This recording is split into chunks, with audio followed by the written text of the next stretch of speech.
Inireklamo sa ombudsman ang alkalde ng Sual, pati na ang dating 4th District Representative ng Pangasinan dahil umano sa milyong-milyong pisong halaga ng mga proyektong kontrabaha na hindi napapakinabangan. Ang inireklamong mayor, dati nang naimbitahan sa pagtinig sa Senado, kaugnay naman sa Pogo. At nakatutok si Salima Refrat. Ang project ng DPWH dito sa Barangay Santo Tomas, Jacinto.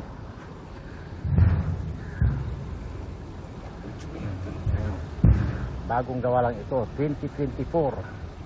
Ito ay nagkakahalaga ng mahigit 40 million pesos. Pero tignan ninyo kung anong nangyari. Hindi pa napakapakinabangan, nawas out na. Kuha umano ang videong ito sa Riverbank Protection Project ng DPWH sa San Jacinto, Pangasinan matapos ang mga bagyong Krising at Emong. Nire-repair ngayon. Salukuyan ngayon na, nire-repair ng mga trabador ng kontratistang gumawa. Ang videong ito naman, kuha sa Sitio Dalumat sa Barangay Santo Tomas sa San Jacinto, Pangasinan pa rin. Walang simento, walang bato, walang bato lang, walang bakal. Kasama ang mga videong ito sa binigay ng complainant na si Jaime Aquino, isang lokal na mamamahayag at leader ng asosasyon ng mga tsuper at operator ng mga tricycle sa Pangasinan nang maghain ng mga reklamong plunder, malversation of public funds, grave misconduct, gross neglect of duty at dishonesty sa Office of the Ombudsman. Ang mga inireklamo sina dating Pangasinan 4th District Representative Christopher De Venecia, Sual Mayor Liseldo Calugay at asawa ng mayor. Kaugnayan ng mga proyekto sa bayan na aabot sa 286 million pesos. Sabi ng DPWH official sa Kwan, yung mga nakausap namin sa Region 1 ay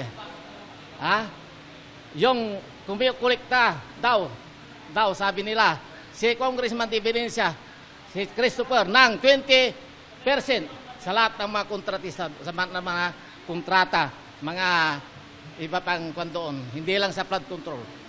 Ang Bet Construction and Supply ang nakalistang gumawa ng proyekto sa Santo Tomas, Casibong na nagkakahalaga ng mahigit 48 million pesos. Ang una kasi ang may-ari talaga si Liseldo Calugay. Siya talagang may-ari ng construction firm. Ngayon, nung nag-asawa na siya kay Garre, ay siyempre siya na ang nagmamaneho ngayon. According to the residents, palagi nilang nakikita siya doon na nagsusupervise sa mga trabador niya sa lugar. Kilalang kilala si Mayor Calugay dahil na-TV na siya noon, di ba? Minsan nang naimbitahan si Mayor Calugay sa Senate hearing tungkol sa mga pogo dahil sa ugnayan niya umano kay dating Bamban Mayor Alice Guo.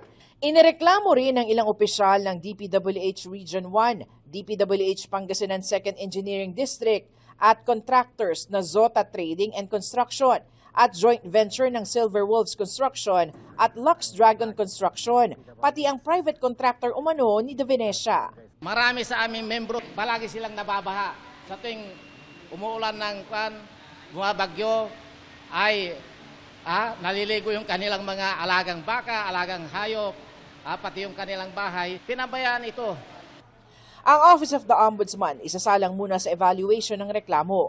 Sinusubukan pa ng GMA Integrated News na makuha ang panig ng mga inireklamo at mga binanggit na kumpanya.